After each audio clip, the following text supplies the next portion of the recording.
tudo o que fizermos na terra repercutirá na nossa vida espiritual. Abro a página 156 do livro Jesus, Zarur, Kardec e Rustam, na quarta revelação.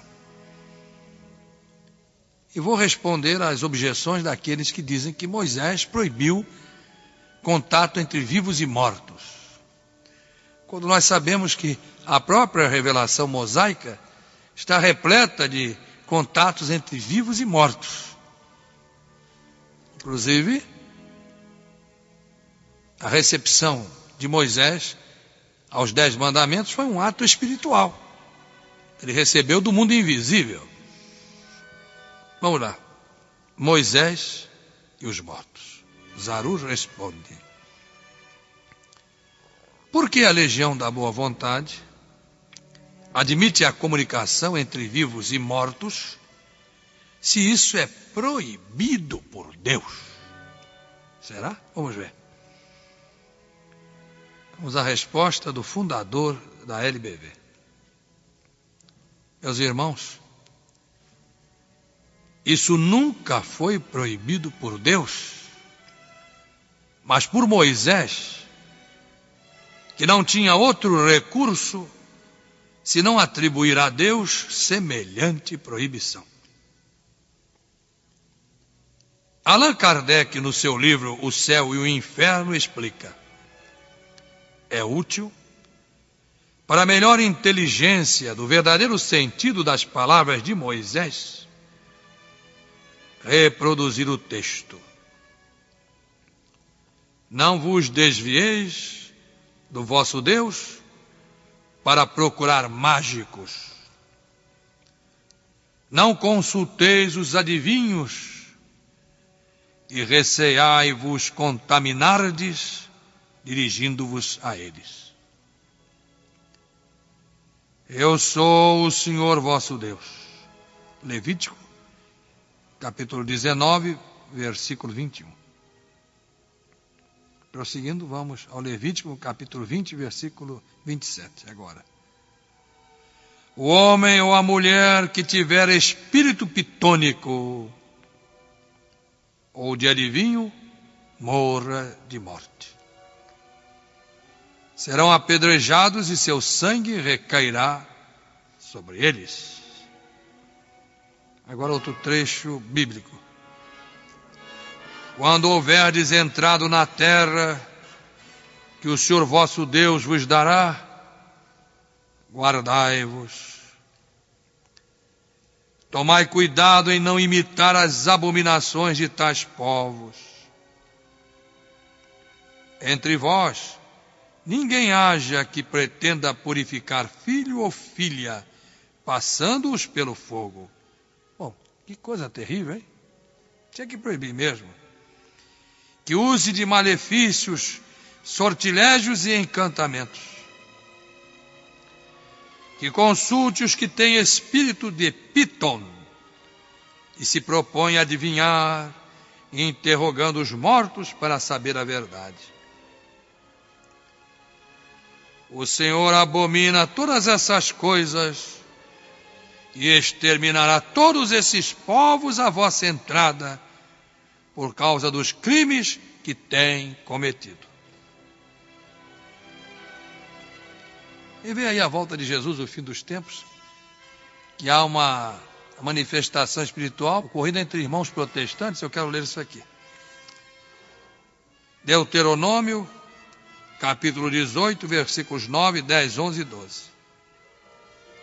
Ora, se a lei de Moisés deve ser tão rigorosamente observada neste ponto, força é que o seja igualmente em todos os outros. Por que seria ela boa no tocante às evocações e má em outras de suas partes? É preciso ser consequente. Desde que se reconhece que a lei mosaica não está mais de acordo com a nossa época em dados casos, a mesma razão procede para a proibição de que tratamos. Além disso, é preciso expender os motivos que justificavam essa proibição e que se anularam completamente. O legislador hebreu queria que o seu povo abandonasse todos os costumes adquiridos no Egito, onde as evocações estavam em uso e facilitavam abusos. Os israelitas não deviam contratar alianças com as nações estrangeiras, e sabido era que naquelas nações que iam combater, encontrariam as mesmas práticas.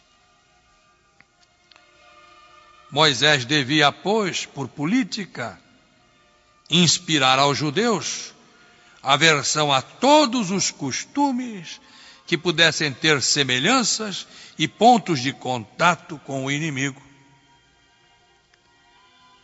Para justificar tal aversão, era preciso que Moisés apresentasse tais práticas como reprovadas pelo próprio Deus.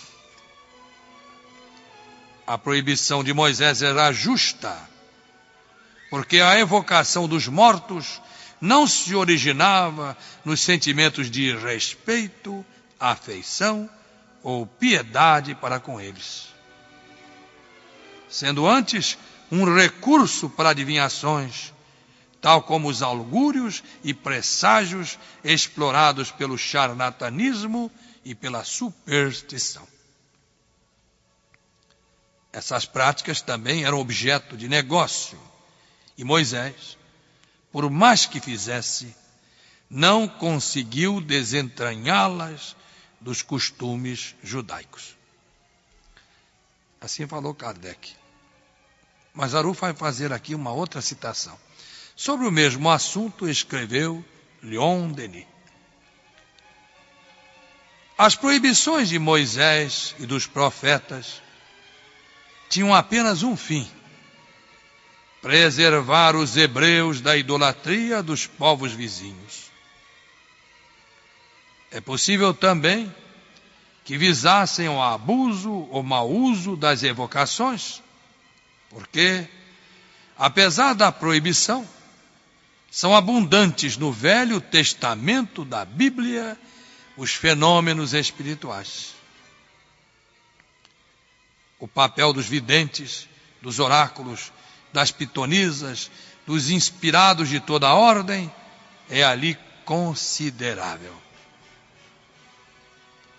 E não vemos Daniel, por exemplo, provocar por meio da prece fatos mediúnicos? Vejam lá no livro de Daniel, capítulo 9, versículo 21.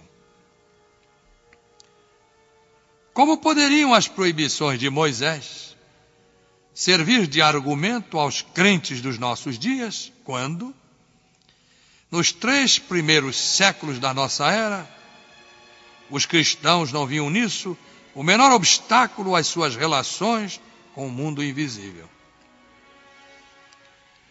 Dizia São João, o evangelista: não acrediteis em qualquer espírito, mas provai se os espíritos são de Deus.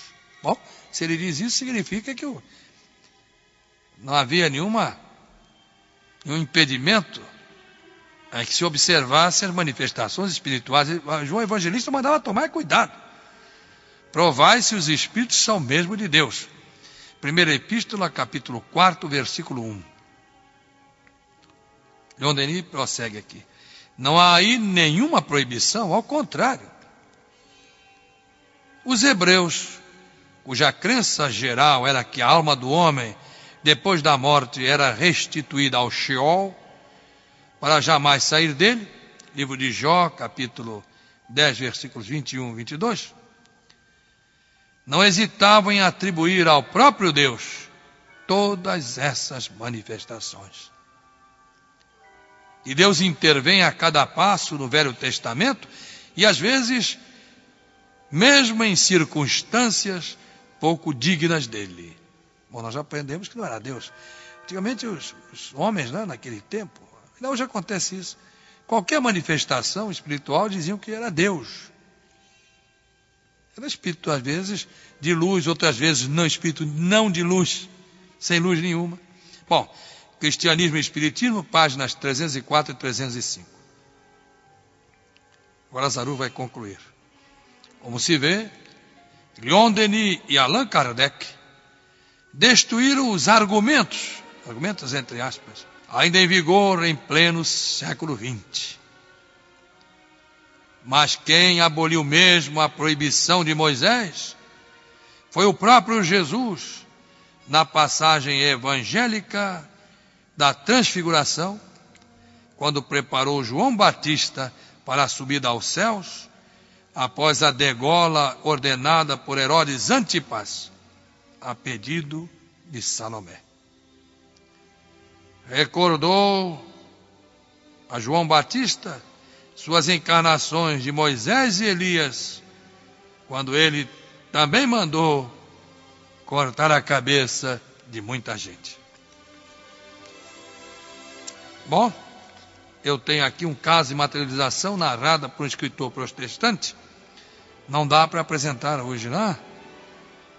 Mas, no próximo programa, nós vamos mostrar esse fato muito ilustrativo.